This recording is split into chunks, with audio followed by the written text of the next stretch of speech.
Good morning, students. Today we will discuss the topic vapor pressure of solutions of solids in liquids. Last video में हमने liquid solution को discuss किया था. अभी हम discuss करेंगे vapour pressure of solutions of solids in liquids. ठीक है. Some of the examples of this are sodium chloride, glucose, urea and cane sugar in water, means these are dissolved in water, and iodine and sulfur dissolved in CS2, carbon disulfide. Okay. Yes, this is a picture. See, we have taken two containers. Here is picture A and picture B. Picture A में क्या है, आपका pure solvent है, और picture B में आपने क्या किया है, नॉन वोलेटाइल सॉल्यूट इसमें ऐड करवा दिया है. ठीक है. सो क्या होगा, decrease in vapour pressure of the solvent on account of the presence of solute in the solvent. ठीक है. जो फर्स्ट वन है, that will evaporation of molecules of the solvent from its surface. ठीक है. यहाँ पे प्योर सॉल्वेंट था, जैसे ही हम इसको हीट प्रोवाइड करेंगे क्या होगा, we can say in a pure liquid the entire surface is occupied by the molecules of liquid. Okay. अब हमने क्या किया, इसमें नॉन वोलेटाइल सॉल्यूट ऐड कर दिया, तब क्या होगा, the vapour pressure of the solution is only from the solvent only. Okay, this vapor pressure of the solution at a given temperature is found to be lower than the vapor pressure of the pure solvent at the same temperature. Okay, ऐसा क्यों होता है, क्योंकि जो surface है अभी उस पर सॉल्यूट एंड सॉल्वेंट दोनों मॉलिक्यूल्स आ गए हैं. So the fraction of the surface covered by the solvent molecules gate reduced. Okay, क्योंकि उसमें सॉल्यूट भी आ गया है.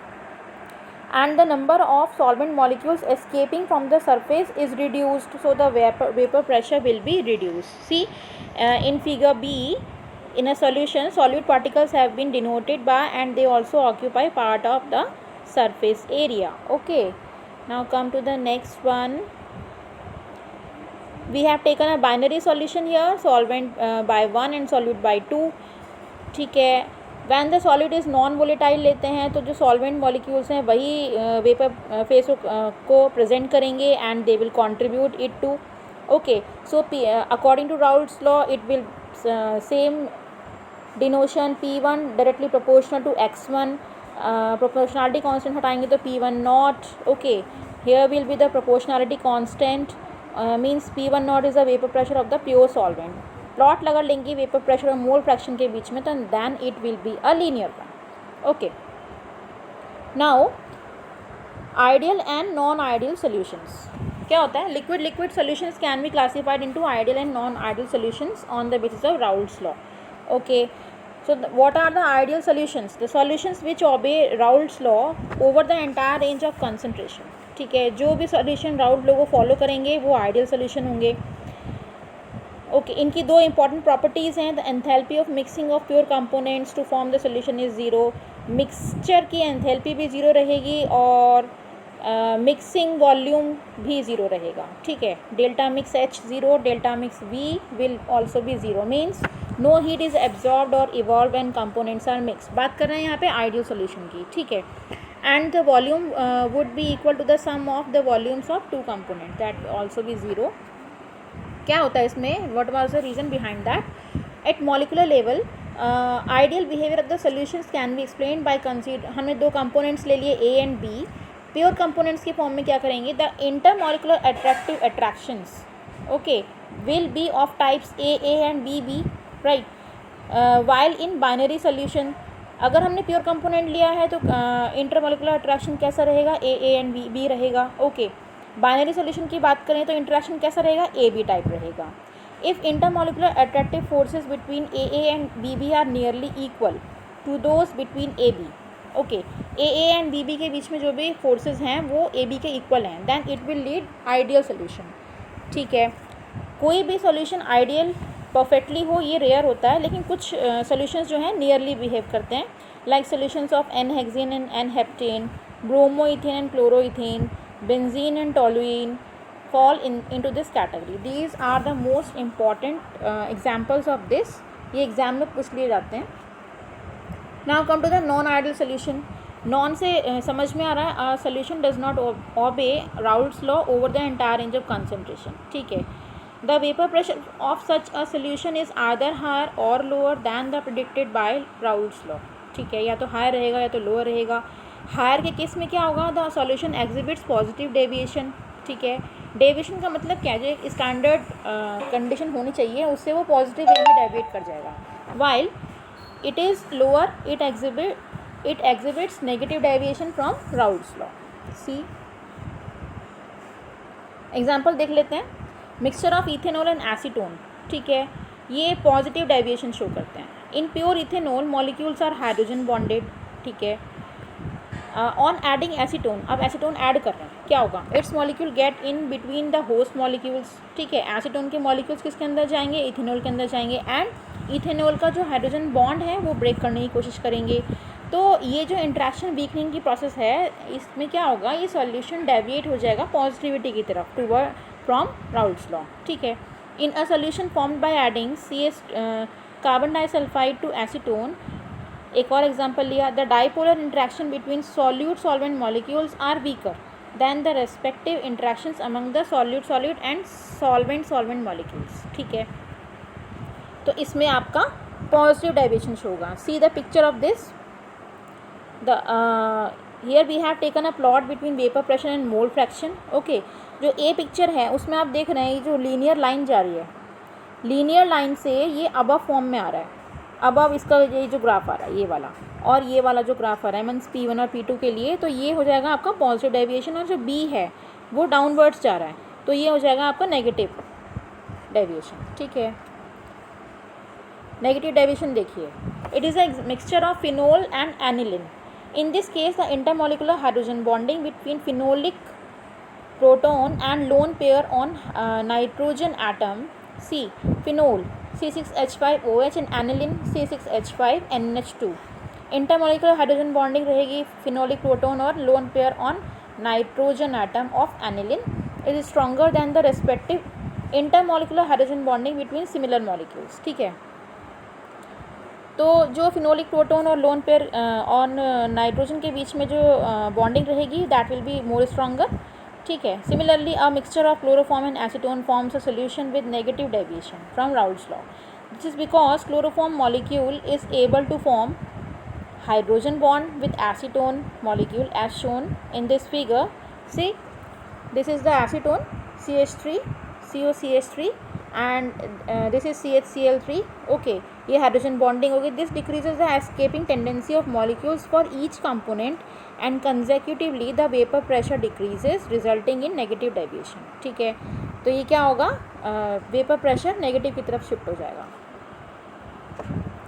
Some liquids on mixing क्या होगा, they form azeotropes which are binary mixtures having the same composition in liquid and vapour phase and boil at the constant temperature, ठीक है। वो लिक्विड्स जो बाइनरी मिक्सचर हो उनका सेम कंपोजिशन रहे liquid में भी और वेपर फेज में भी, और वो कांस्टेंट टेम्परेचर पे बॉयल हो जाएं, that are called azeotropes.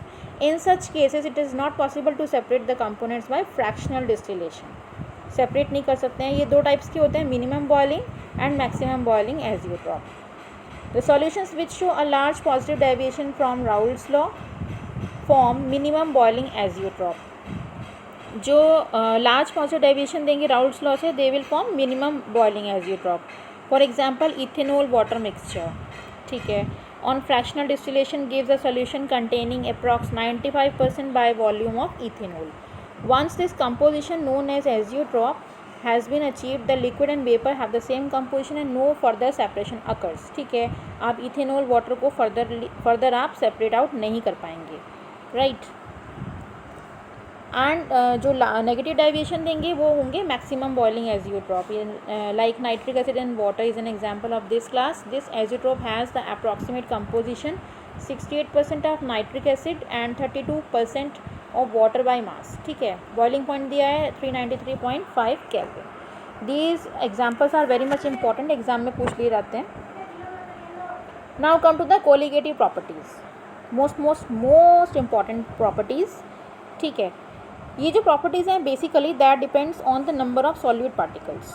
Solute particle का नंबर क्या है, कितना है, उस पर डिपेंड करेगा, उनके नेचर पे डिपेंड नहीं करेगा, ठीक है।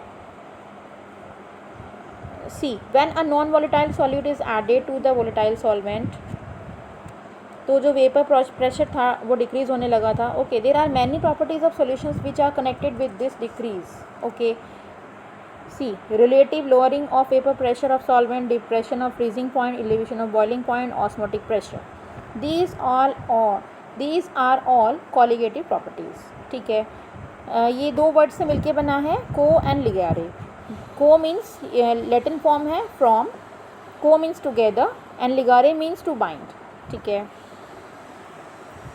Relative lowering of vapour pressure आपने देखा ही था जब आप नॉन वोलेटाइल सॉल्यूट को ऐड कर रहे हैं तो जो सॉल्यूशन का जो वेपर प्रेशर है वो लोअर हो जा रहा था. ठीक है. तो Raoult establish the lowering of vapour pressure depends only on the concentration of solute particles, कितना है. ठीक है. And it is independent of their identity, उस पर डिपेंड नहीं करेगा. So that was our Raoult law. P1 is equals to x1 P1 naught. Reduction in vapour phase of solvent, reduction मतलब कि there will be a difference delta P1 naught minus P1 naught for pure one and this is क्योंकि अब ये vapour pressure decrease हो गया इसलिए positive में ही आएगा. तो आपने यहाँ पे वैल्यू रख दी बाय दैट 2.22 इक्वेशन. तो आपको मिल गया P1 not bracket 1 minus x1. Bye knowing that हमें पता है दोनों मोल फ्रैक्शंस की जो वैल्यू है प्लस करके 1 आती है. ओके. तो आपने क्या किया यहाँ पे x2 रख दिया. x2 is equal to 1 minus x1, x2 रख दिया. In a solution containing several non volatile solutes, okay, the lowering of vapour pressure depends on the sum of mole fraction of different solutes. ठीक है. Solute के ऊपर depend करेगा. अगर आप इसको डिवाइड कर दें, see this one, if you have divided this by P1 naught तो then you will get x2. The expression on left hand side of the equation as mentioned earlier is called relative मतलब ratio आ गया lowering of vapor pressure and is equal to mole fraction of the solute. ठीक है. अभी x2 आ गया. x2 को आप कैसे लिख सकते हैं N2 by total number of total mole fractions of solution. ठीक है. N1 N2 are the number of moles of solute and solvents. Right. Dilute solution ज़्यादा होगा. ज़्यादा डाइल्यूट होने का मतलब क्या है कि जो N1 है आपका वो ग्रेटर देन है एज़ कम्पेयर टू N2, है ना. बहुत ज़्यादा डाइल्यूट मतलब वाटर कंटेंट ज़्यादा है, सॉल्यूट कम है, तो इसको हम नेग्लेक्ट भी कर सकते हैं डिनोमिनेटर से. Then we will get this N2 by N1. Okay. अगर हम W1 W2 मासेस ले लें and M1 M2 molar masses ले लें सॉल्वेंट एंड सॉल्यूट के, then we will get this expression and this is the most one important. And by knowing other quantities, the molar mass of solute M2 can be calculated by this expression.